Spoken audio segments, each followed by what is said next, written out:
Come with us on a journey to a place where information is unlocked, knowledge is gained, and the exchange of experiences welcome. This is the Knowledge Exchange, presented by Lakeland Community College. Well, hello everyone. Thank you so much for coming today, and I apologize for the delay, but man, it's great to be with you all. I was so excited. It really is a privilege and an honor to be here for a couple reasons. First of all, you know, Jamie and I go way back. I was really excited to come back and get a chance to see him again and talk with him and see this beautiful facility. I mean, this is really nice. It's a great place. I really had a chance to walk around campus a little bit before my talk, and it's a beautiful campus. But the other thing is we get to actually be in person, and I can see your faces, and I feel like, you know, those are the types of things we totally took for granted before COVID, and it feels like it's been so long since I've been able to do something like this, you know, go to another college and give a talk and see people's faces. I'm sure many of you feel that way, just having students, being able to interact with them and see their faces. I know for me, it's been really good to be able to get back to that a little bit. So I'm really excited to be here. I hope that this will be helpful. This is a little bit out of my comfort zone because I'm going to talk about myself for a while, and I don't really like doing that. Usually I'm giving a research talk or I'm talking about things that we're doing at the university. But for this, I wanted to talk a little bit about some of the experiences that I've had and some of the lessons that I've learned. And the reason I want to do this is not because I think that my life has been extraordinary. I think, you know, all of us here have, I think, really important and valid stories and have learned a lot of things. But I really believe we can learn from each other. And so I want you to hear a little bit about some of my successes and my failures, because I think that you can learn from those, hopefully, and maybe not make some of the same mistakes that I did, especially at your age, as some of you are, you know, as undergrads or studying at the university maybe for the first time. So I'm going to start from the beginning and talk a little bit about where I came from and my background, because it I think plays into some of the struggles that I had, especially when I went into college. I grew up in a very rural part of Pennsylvania, and some of you may know this area. So this is Erie, PA up here, so it's not far from where we're at right now. And it was just a little bit west of the Allegheny National Forest. And so if any of you have ever been in that area, it's a relatively poor rural area. This is the Spring Creek that actually goes behind the house where I grew up. You know, to this day, we don't really have good cell phone signal. There's no fast internet. You know, growing up, we didn't have cable. I mean, that stuff, even to this day, is difficult to, in fact, you know, especially with the move to remote, a lot of individuals that had to work remotely had to move to places like Erie or out of this area because they couldn't get internet fast enough to be able to work from home. So it was very rural, and so I grew up in the middle of the woods. I had an older sister, but for the most part, she's 10 years older than I am. I'll show you a picture of her in a minute. But I grew up just kind of by myself. I spent a lot of time in the woods. I just kind of had to make my own fun. I would go out there. My mom would say I would go out, and she wouldn't see me again until she'd have to yell that it was time for me to come in and eat. You know, I would camp outside by myself, climb trees, play outside, and so it was really great. I learned a lot, I think, of independence in that way. But it also was hard because I didn't really have many social interactions, right? I wasn't playing with other kids. The closest kid, my closest friend was like 25-minute drive. So, you know, it's a big deal to drive your kid 25 minutes just to see someone else. And so we didn't see each other that often. And we lived in the middle of nowhere. I remember I had one birthday party growing up, and basically no one showed up. And I was so like crushed, you know, I'm like, oh man, no one likes me. And I went to school the next day, and they're like, man, we spent an hour driving around trying to find your house for your birthday party. Where do you live, you know? And it was, you know, it's up in the middle of the woods and just kind of in the middle of nowhere. So many people struggle just to find where we lived. But overall, this is my family. You can see my older sister, Marcy. My dad worked, you know, blue-collar jobs his whole life, had to travel a lot, and so he was gone. And we didn't have a lot of money growing up, and I know we lived in a trailer for a long time, and I learned a lot of the values that were instilled just seeing his hard work and perseverance and taking care of us. He didn't have a very good father growing up. I know this is being recorded, so I won't say too much personal stuff about him, but his father was an alcoholic, was not a good person, and wasn't a good father to him. And one of the things that I really credit my father with is he broke that cycle. You know, he decided, I'm going to be a better father for my kids. And so, you know, I think that's an important side note. You can learn from the bad examples in your life as well, right? You can learn from others, maybe, you know, in negative ways, but learn what not to do from the mistakes of others. And he definitely broke that cycle and was there for us as a family, took care of us. And so I owe a lot to him. And we, you know, growing up, sports was a big thing in my life, and I learned a lot from it. I wrestled for 14 years and actually went to Mount Union College to wrestle. And you know, I'm sure for many of you, you know, this might have been the case for you, where you were really deeply invested in something. I poured my life into wrestling, right? I mean, we were just gone every weekend to tournaments and wrestling. And so I'll tell you one story. This is probably the most memorable match. I don't remember a lot of my wins, but I remember this specific match. I had went to the state, so it was the state competition for the state of Pennsylvania for wrestling. I had made it to the finals, which is the end to compete for the first and second place in the state. And the kid that I was wrestling, I had already beat 2 times that year, right? And so I was really confident going in that you know, I know I can beat this kid. I've done it already. That match went into double overtime, and I lost in double overtime. And I remember just, I mean, you know, and this was in Hershey, so you had this huge stadium full of people that are watching you, and just walking off the mat just feeling like completely broken, you know, that, man, I've let my coach down, I've let my parents down, I've let me down. And I just remember going into the locker room and just crying and thinking, I don't want to do this anymore. I'm done. I just, you know, like I put all my life into this, and I come this close, and then you fail, right? And I remember my coach coming in, and he was so excited and happy for me, you know, and I'm thinking, did you just see what happened? You know, like I just lost the match. And he's like, you know, you wrestled so great this year. I've seen so much improvement.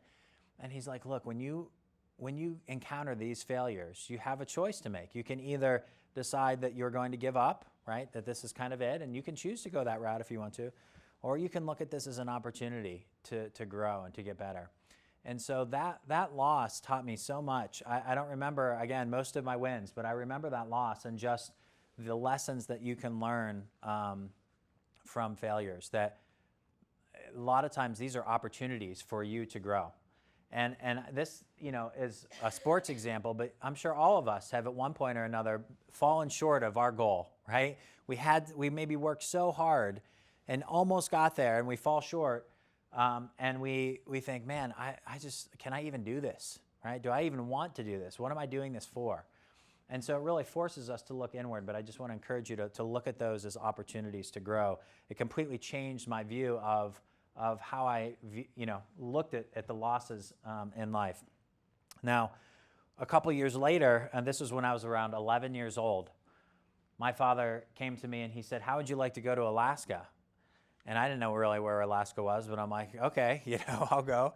And he's like, well, I want to do something that no one's ever done before. I want to try, just the 2 of us, to fly up to Alaska and canoe across Alaska by ourselves. And he said, are you in it? You know, because this is going to take a long time. It's going to be more than a month long of canoeing. Are you willing to do this with me? And I said, yeah, like, let's do it. So my father spent 3 years planning for this trip. This dotted line here is the Arctic Circle. And so you can see we threw in, so this is where we started. It was on the Noatak River. We flew in about 350 miles north of the Arctic Circle. And then we started to canoe all the way across Alaska into Kotzebue and into the Arctic Ocean. Now, what's interesting, because this is so far north, there's only a couple month window where you can do this, because once even August, end of August hits, it starts getting so cold, the water freezes up and you can't get out. You can't canoe out, right? You have to walk out at that point.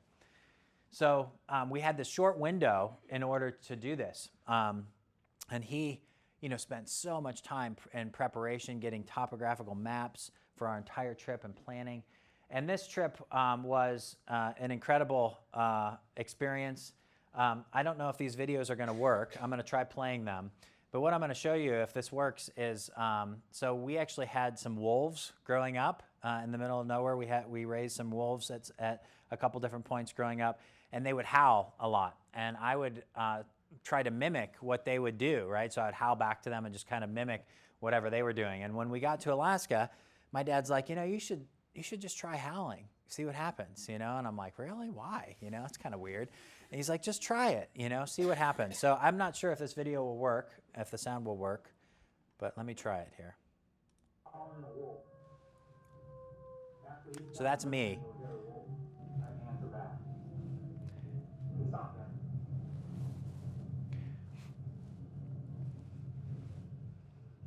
I don't know if the mic will pick that up or not. There'll be a louder portion here in a moment. So that's me.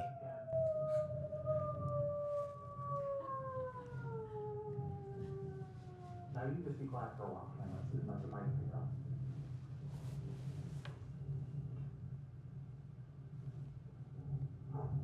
Don't answer it, man. Boy, he's fired up, isn't he? Just let him answer that one more time. Can you hear that? Oh, I hope the mic picks this up.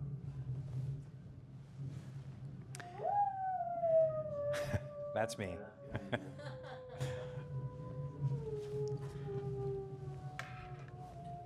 now you be quiet now, Ken. Let's just pick up the wolf.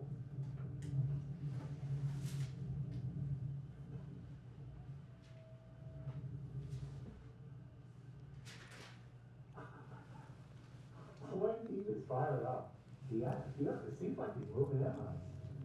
Okay, I'm gonna shut this off now. Anyhow, that's a real wolf in Kenny Falls. Again, This is what we canoed on. This is our transportation. It was a 16-foot inflatable canoe.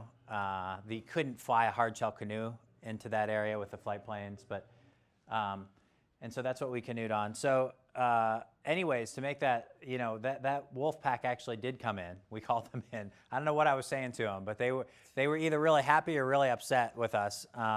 And they came right into camp. We ended up having to get into the canoe to kind of, get out of the area because we were in their territory apparently. And so, this experience was really incredible. I'll show you one more quick video here, if this will work.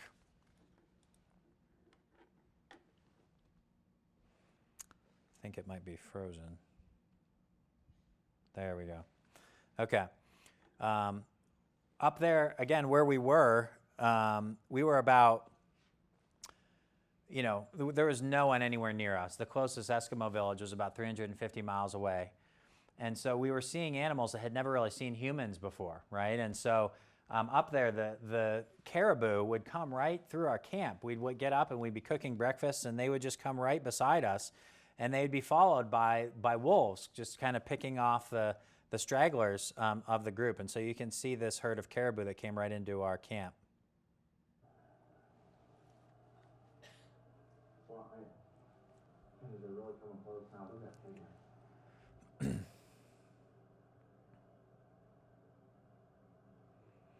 And they would just kind of look at you.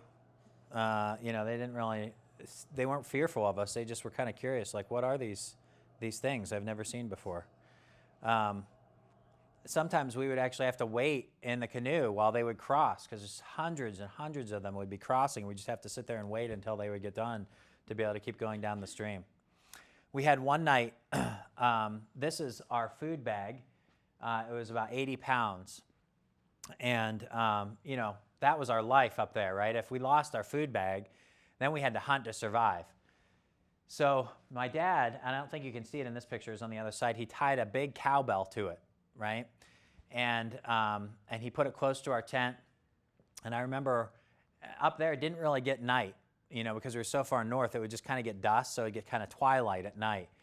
And I remember one night the cowbell going off, and it's just, banging, and at that point, that's not a squirrel that's taking your food, right? This has got to be a big animal. And so we, we're trying to, it was really cold, so we had those sleeping bags that kind of come up around your face. We're trying to get out of our sleeping bags, Anyways, to make a long story short, a grizzly bear had taken our food bag and was just going away with it, you know. It had found what it needed, and so we were able to scare the bear away. We still have the teeth marks in the dry bag from him taking it. So overall, it was an incredible experience. It was very much a survival trip. We were helped very much by some of the Eskimos. As we got towards the end, the river became so big as we got closer to the Arctic Ocean, and there had been so much rain that the currents were so strong. We actually had an Eskimo that helped us out, and we actually stayed with that family in one of the Eskimo villages near Kotzebue for a while. And overall, this experience, I learned so much through it, and I'm so thankful for it. You know, my dad really wanted to try to do something no one else had done, and it really it showed me that those things are possible, but also not to take them lightly, right? To not take those things lightly. You got to plan for those, and you're going to need help along the way. And we certainly did get help along the way as we were finishing up our trip. Now, as I transitioned into college, college was a big transition for me. So, you know, growing up very rural, I felt very comfortable in the woods, right? But then when I went to a city, some of you may feel this way, or some of you may feel this way when you go to the woods. Maybe you grew up in the city, but you go out of your comfort zone, you go to some place that you're not used to. And I remember just the anxiety of being around people all the time. And I was a first-generation student.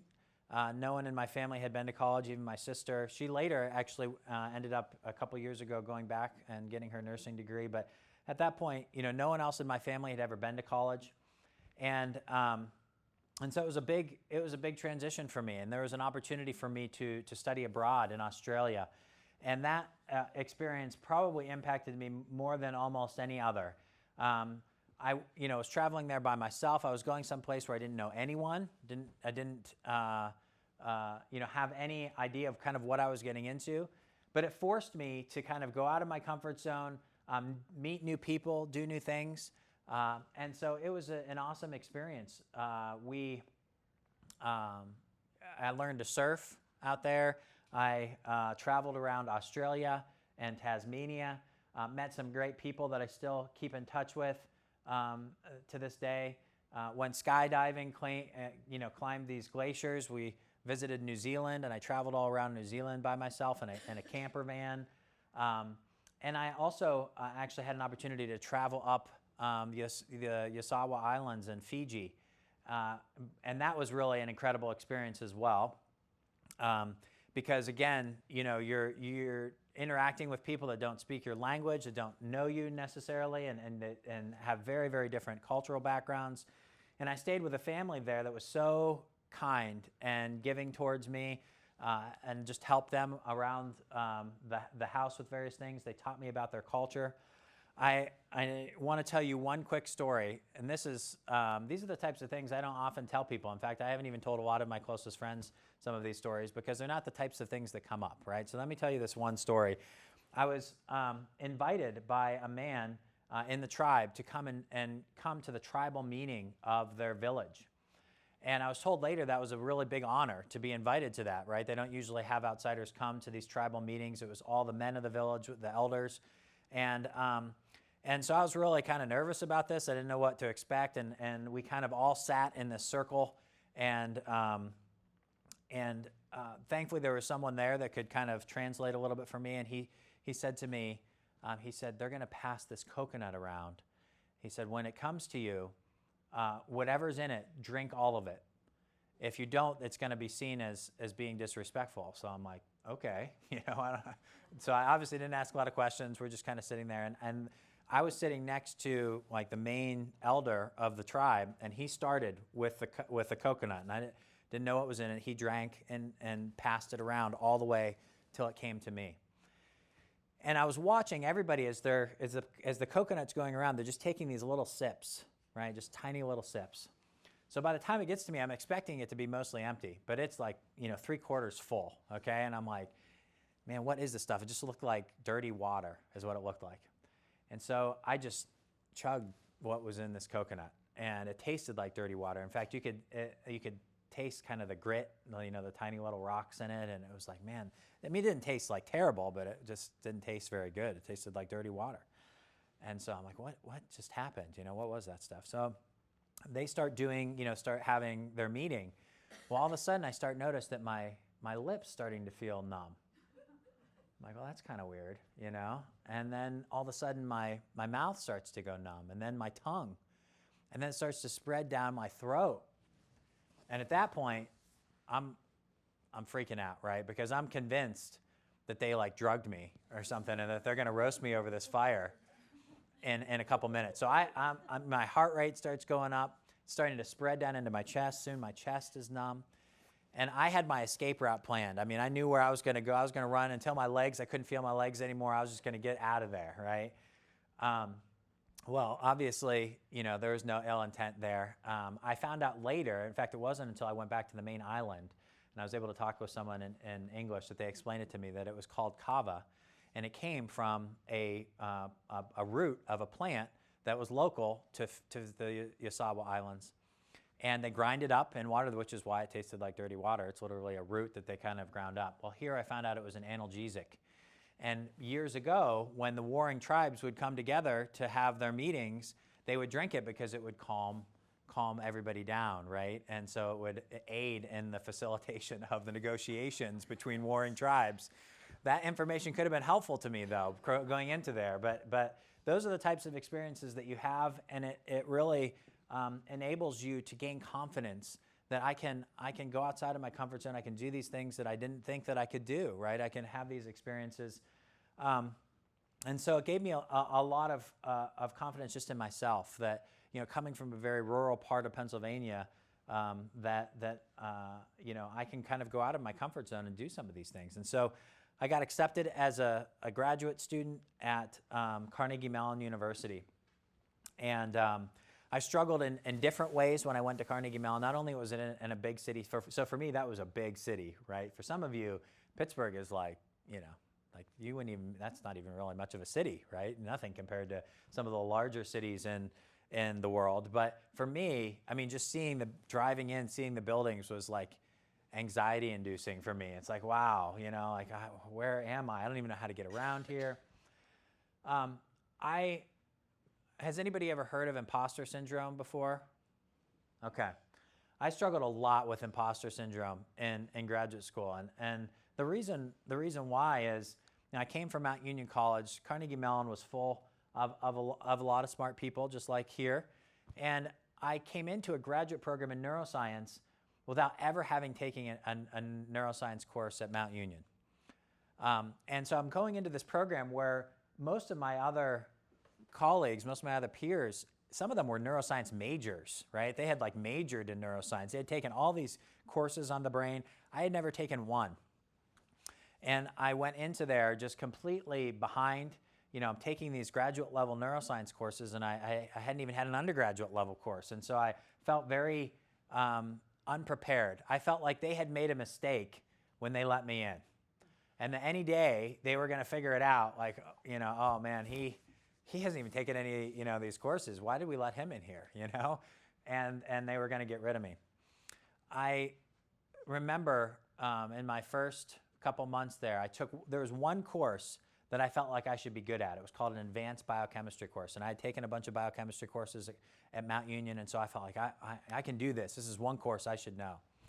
And I got my first exam back, and I got a 33% on that exam. And I remember thinking, man, I don't think I can do this. This is the one course that I should be able to do well in. And I got a 33%. I had never gotten a score that low in my whole life. I didn't know what to do. And I'm sure that many of you may have had experiences like that, right? You bomb an exam, and you're like, man, what am I doing here? And so I kind of looked back to some of those previous failures I had had and said, okay, am I going to look at this as a failure, or am I going to look at this as an opportunity? And so I completely changed the way I was studying. Clearly, what I was doing wasn't working, right? So I started, instead of just studying by myself, I started going out, and I said, hey, there's all these smart people here. They're doing better. I'm going to start studying with them. So I started studying with them, and I would ask them questions.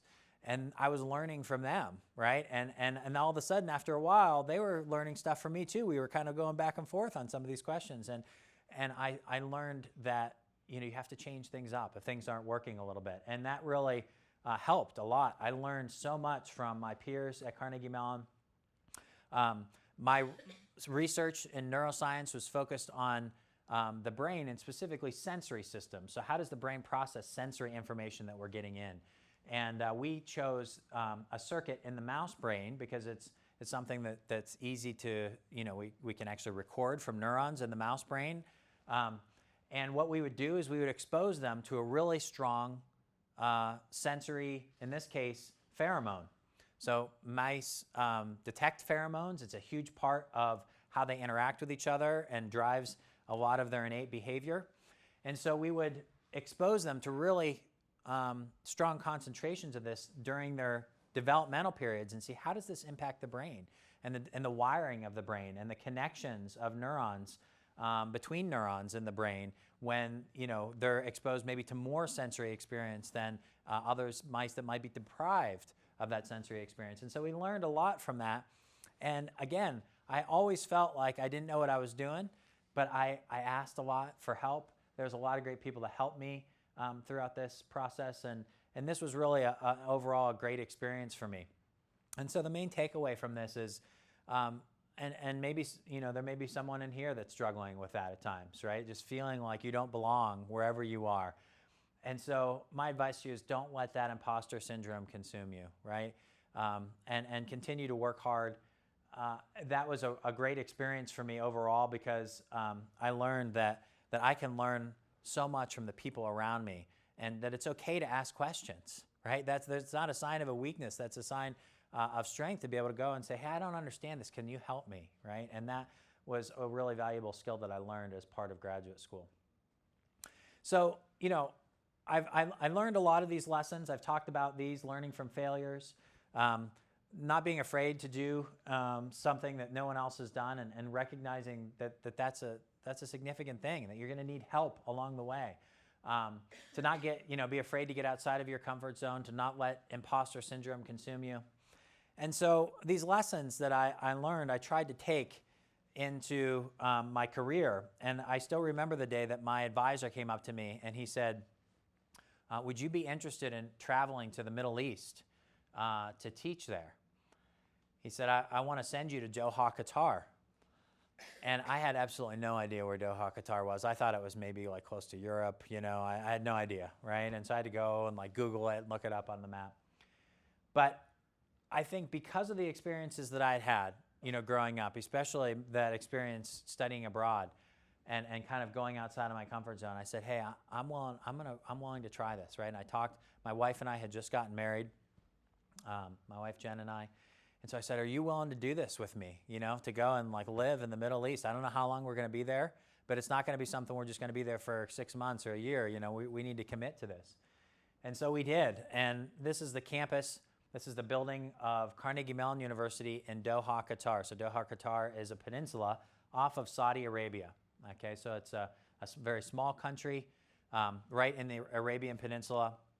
It was incredibly hot there, especially during the summer. It would get in the 50s, so that'd be it'd get over 120 degrees. But what's crazy is in Doha, the humidity would also be high. So it's not like Arizona where it'd be, maybe it's 110 or 115, but there's no humidity.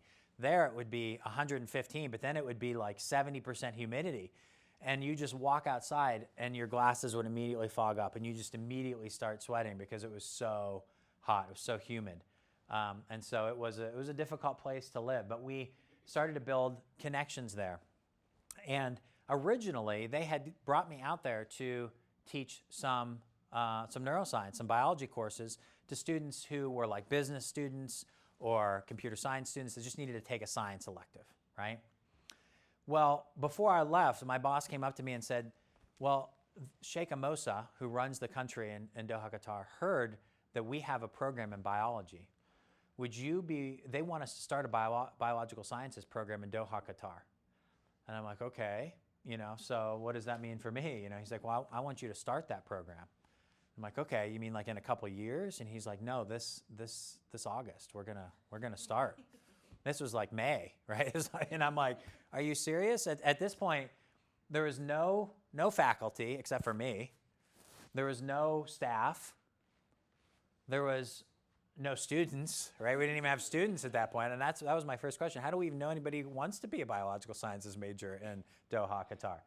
We had no lab space. We had no equipment. We didn't even have a pipette. I mean, nothing. We also didn't have any chemicals or reagents. So I'm thinking, like, how are we going to run, a science program if we don't even have some of these things? And some of the worst part was that we had no mechanism to get those things in the country, right? We take that stuff for granted in the United States.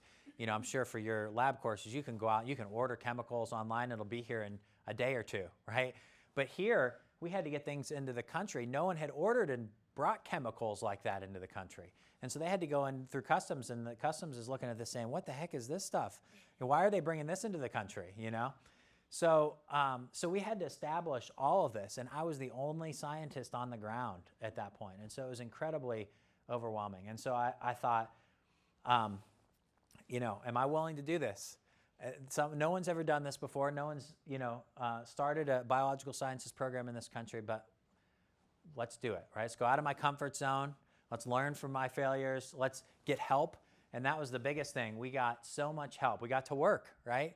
We got to work, and we started from square one. We got to renovate lab space. We've got to draw up designs. We had to recruit architects. I needed to go out and find people that could do things that I couldn't do and work with them together, right? And you work together as a team to make these things happen. And so overall, we did. We identified space. We demolished it. We built lab space. And it was really exciting to see that come to fruition. And to see, again, we started that program that year, that fall. We had 6 students to begin with, okay? And we didn't even, at that point, we didn't even have any other faculty. Like, I was still in the process of hiring more faculty. I was teaching courses I shouldn't have been teaching. I was doing stuff I shouldn't have. I had no business doing most of this stuff, right? I wasn't qualified to do most of it. But you did it because there wasn't really anybody else to do it. And so you figure it out, and you work together as a team. And it was awesome because we were kind of renovating this as the students were coming in, hoping that it would be done in time when they needed to take their junior lab course or whatever, right? So you're kind of leading it along. That experience was incredibly difficult. It took a lot of hard work, but it was incredibly rewarding. And the students there, the program continued to grow year after year that we were there. The students really appreciated the value of education. And I hope that you all do, as well, especially for the women there. If they had been, a lot of them knew that if they were next door in Yemen or Saudi Arabia, they might not have this opportunity to go and get an education, and which is sad. It shouldn't be that way. But they came there recognizing, wow, this is an opportunity for me that other people don't have, and I'm going to make the most of it. And so they were like sponges. They wanted to learn as much as they could, and we were teaching them, and they had never had exposure. The K through 12 didn't have lab experiments. They hadn't done the type of science that you might have done in your K through 12 coming into to Lakeland. So it was really exciting, and overall, I learned a lot through that experience. Built some really valuable connections. We even started up a research program, and were able to publish. And we just tried to work with, well, what do we have available to us? We might not be able to get mice in the country. We can't do a lot of the animal work, but there are geckos, right? And geckos use pheromones too, and it's a starting point, right? Let's just get started. And we got students working on these projects. We also did human-related projects. I studied the olfactory system, which is the sense of smell. As I mentioned before, it's a sensory system. And we noticed that there was a lot of evidence to suggest that there was a connection between individuals that had olfactory dysfunction and individuals that had diabetes, type 2 diabetes. And I guess unlucky for those in that country, but there was actually a really high level, an incident level of type 2 diabetes. And so we started studying that connection, right? You just work with what you have and you make the most of it. We did some human experiments. But the biggest thing is the students participated in this. And that was what was so rewarding, is seeing them do research for the first time. And these are some of the connections that we made. I loved my time there. I was there for 6 years. And seeing the students go on, many of these students I still keep in touch with. Some of them went on to other, great careers. They went on to be scientists, doctors. Some of them went on to medical school. There's even some of them are in the United States now that have jobs, and so it's been so rewarding. And I know for those of you that are in here and educators, to see your students go on and do really exciting things it's the best part of our job. It really is. And so that was so exciting. And this was kind of that group. By the time that I left, you could see how we had expanded. We had hired faculty. We had lab staff. Things were in place where I felt like I could step away. And it's only continued to grow and get better since I've been gone, right? You turn the reins over and you see other people make it even better and bring their own fresh ideas to the table. And the program has continued to grow and has more students now than it ever has. This also had a huge impact on me personally. Living in the Middle East, my kids were born over there. And you can see my 3 kids here. This is my youngest, Micah, my middle daughter, Olivia, and my oldest, Levi, who is now 10. And we built some really strong connections with the locals that live there. I didn't dress like this every day, but I did have a thobe that I would wear at times. But I didn't dress like that every day. But the students loved it when I would dress in their traditional dress. They thought it was great. And I just tried to make the most of living in Doha. The kids learned to ride camels, and we spent a lot of time in the desert, camping in the desert, making the most of our time there. And it was a great experience. We also had opportunities to serve, and I really, I'm almost finished, and I want to make sure that there's some time for you guys to interact. But one of the things I really want to encourage you all to do is to think about how you can give back to the people that are around you. We really recognized there was a lot of needs, especially at that time in the Middle East. You may remember ISIS was spreading, so this was during that period of time where they had kind of invaded Iraq and Syria, and Syrian refugees were pouring out of that area into where we were, but all areas of the Middle East, including Jordan and other places, and because of the war, not that unlike what's going on now, where you see the Ukrainians kind of fleeing, the war zone in their home country. And so it was so sad to see this. Obviously, most of these individuals spoke Arabic, and so I had learned some Arabic and was able to communicate with them some. But one of the things that was so crucial, I think, that I realized early on is, wow, our cultures are so different, right? My background couldn't be any more different than theirs. We can't speak the same language, but we're so similar, right? They just wanted to live in peace. They just wanted to raise their family in a place that was stable. And so you saw these individuals. This man right here, I could tell you a lot of stories that are really sad. He was captured by ISIS and tortured for months. His whole back was complete scar tissue because of his beatings. They had dislocated his arm. They would take various things and just pick one part of your body and destroy it. And so he couldn't use his one arm. The stories of them bringing in their kids, some of them would have to drug their children in order to bring them across the border, because if the children made any sound, ISIS would just shoot indiscriminately at any noises they heard, right? So the kids couldn't cry. They'd have to drug their babies in order to keep them asleep for the time when they would cross over. These are some of the drawings that some of those refugees made and gave to us. And we were able to provide. We provided some for their physical needs. I mean, there were people that came in there that had urinary tract infections, had been walking for days, were in so much pain, and they just needed antibiotics, right? And we were able to provide that. We were able to provide for their physical needs.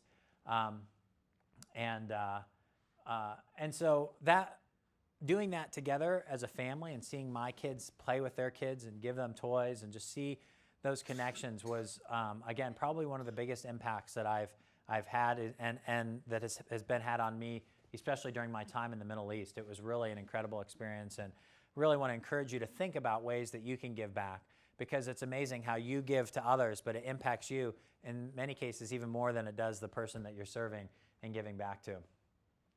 And so this is my family now, and my parents and my wife's parents. This is my wife, Jen. And this is the more recent picture of, you can see how big that they've gotten. My son still really misses the Middle East. You know, he went to school there, and he has a lot of memories. Micah, the youngest, not as much, right? He was still young, but Levi is really excited. In fact, I got invited to go back this spring to teach a micro course out there, and so wanting to take them back there just so that they can experience that together. And then in 2016, I was invited to take a position back on the main campus. And that's where I'm at now. I'm an assistant dean in the Mellon College of Science. So similar to your division of arts and sciences, we have the Mellon College of Science, which has the physics, chemistry, biology, and math all together. And so I help to oversee those four majors and the students that are in that program. And it's been great to be back home and to interact with a different group of students with different backgrounds and different unique challenges. But it's great to come back. And also, I was just telling Jamie before the talk today, it's nice to be closer to home so that my family and my wife's family can see the kids growing up and you know, actually interact with them more than maybe just, you know, over Skype or once a year when we're able to come home. So in closing, you know, obviously you have your own stories, and I want you to think too about the experiences that you've had. All of you have had meaningful, valuable life experiences, and learning from those things that you have been through, the struggles that maybe you have overcome. Maybe it might be different. It might not have been above the Arctic Circle or in the Middle East, but all of you have overcome challenges, right, to be here. And it's not an accident that you're here. They didn't make a mistake when they got you in here, right? You belong here. And so thinking about, you know, what can you learn from the barriers that you've broken through, and how can you take that to the next step when you go into your careers? As you go in and do various things, you're going to meet new challenges, things that you can't anticipate. You might even be doing a job that hasn't been invented yet, right? I mean, that's definitely possible. You're going to be in the workforce for decades to come. It's likely that maybe a job you're going to be in we don't even know it doesn't even exist yet. But that doesn't mean that you can't rise to that challenge and use the skills that you've learned and the lessons that you've taken from Lakeland and even before that to be successful. So I hope that this was encouraging to you to hear about some of my life experiences, but I also want to be respectful of everyone's time. I'm going to finish up here, but I'm happy to take any questions. And thank you so much for having me. It was great being with you this afternoon.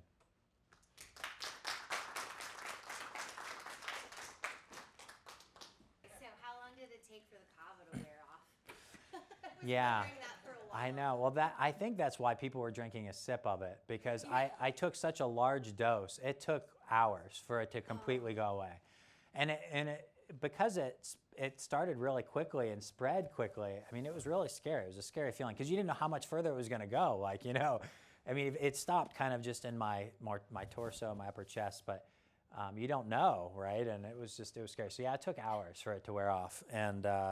Yeah, I would have never, I mean, but you know, you're kind of in that situation where you don't really have a choice, right? You gotta just drink what's in there. So, yeah. Yeah.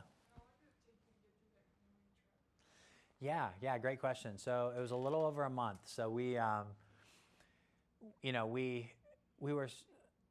I had mentioned how many miles we had to go, right? And you think, well, you know, on a canoe, it's reasonable. You can get 15, 20 miles a day pretty easily, not that difficult if you're in good conditions. Well, we totally underestimated the conditions that were going to be up there, right? I mean, you know, at one point I remember it's like hailing and the wind is just, I mean, we would paddle so hard all day long and we might only make 4 or 5 miles, right? I mean, we were just like, we were killing ourselves because the wind is just driving us into the shore. Well, that 15 miles you didn't make, right, that day. Now it's just 15 more you got to make up, right? And so when that keeps happening and the weather up there just kept deteriorating more and more, the conditions really made it difficult. So yeah, I mean, it definitely was longer than we expected. And obviously we had some reserves from food, and we're really thankful we ran into that Eskimo couple that was willing to help us out because our reserves were pretty low at that point. But yeah, so it definitely, we were planning to be on the water for about 23 days, but it took longer than that just because of the conditions. Yeah, good questions. What other questions do you guys have? Yeah. Why neuroscience? Yeah. Why did you choose neuroscience? It's a great question. Not wrestling, Yeah, exactly. Yeah. Well, and yeah, and it's a really good question because as I mentioned, I never took a neuroscience course. So I mean, essentially, I was going into a program, kind of committing to something that I hadn't really tried out much. So for me, one of the things that I started doing, I went into undergrad, I went to Mount Union planning on going to medical school. I wanted to be a surgeon, and I actually job shadowed some surgeons early on during my time, and found out pretty quickly that after I had stood on my feet for about 16 hours in one of the surgeries, man, maybe I don't want to do this because that was, and they didn't have much of a family life, and I started reflecting on what's important to me, what do I value, and also what do I enjoy. And so I recognized I really valued family. I wanted to have a job that allowed me to have time with my family. But I also noticed that, I kept coming back to, anytime we would have a paper, for example, in my biology class, where you kind of pick, I'd always gravitate towards the brain. I would want to read about the brain. And then I would keep reading about it when I was supposed to be doing my calculus homework, and then I would do bad on that exam because I'd spent all night reading about, this really interesting topic I had learned about in the brain. And at one point I remember I starting to pay attention to that and thinking, wow, like I think I should start noticing this because I'm really gravitating towards this, even though I didn't expect it, didn't anticipate it. And so I kind of went with that and started pursuing more opportunities to study the brain. And so even though it was still a bit of a gamble, I didn't know exactly what I was getting into. I just know I was passionate about it and I loved it. And for me, that was enough to say, I want to at least try this out. Now, I should also mention the program that I went into was also generally a biological sciences program. So it wasn't just neuroscience. Even though I went there to study neuroscience, I could have also kind of made a pivot and transitioned into other areas of molecular biology or biochemistry. So I had a little bit of a flexibility there that was helpful because, again, I didn't really know exactly what I was getting into. But does that answer your question? Yeah. So, definitely pay attention to those things that you're passionate about, that you love to do, because that can give you a lot of insight into maybe what you want to do for a career, right? Yeah, that's a good question. Yeah.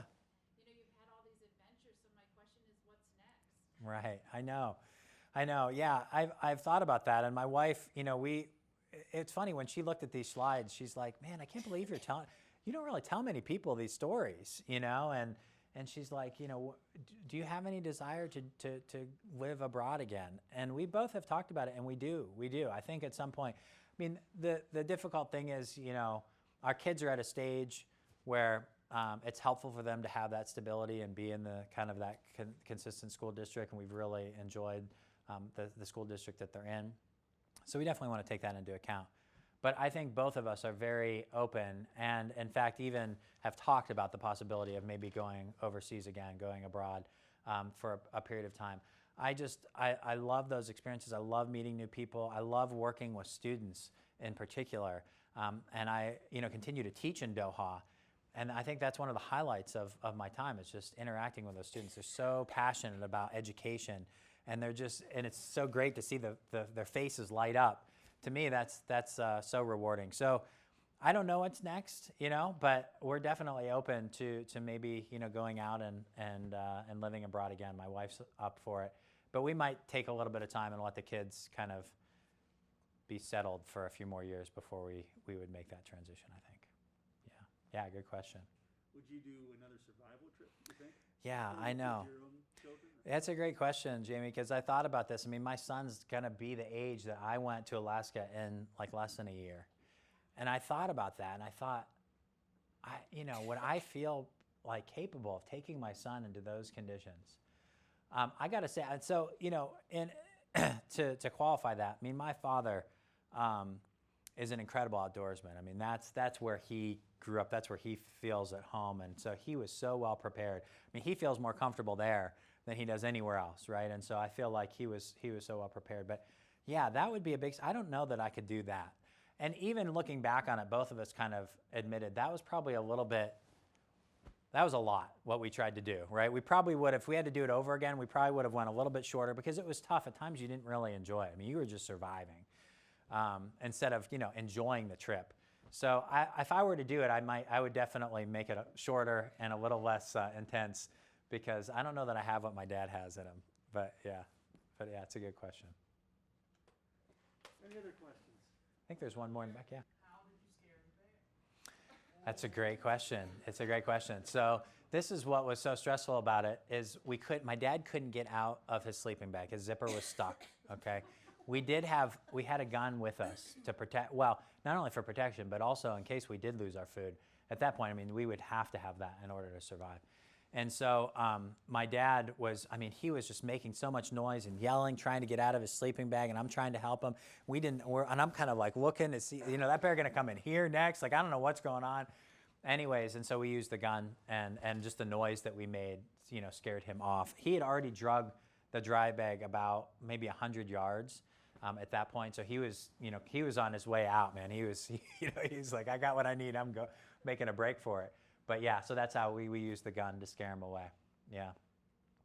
But I got to admit, after that, it was hard to sleep. And I could tell you some really crazy stories because there were so many caribou around us and there were so many wolves, you would hear them hunting at night. And so you would hear them catch a caribou, you would hear the struggle, you would hear the death moans of the caribou as it was dying. I mean, it was, it was real. And as a kid, you don't recognize just how harsh nature can be. And so being around that, it was definitely eye-opening. I didn't get a lot of sleep there, we'll say that. Yeah, it was a tough place to sleep. Thank you. Okay. Yeah, thank you so much.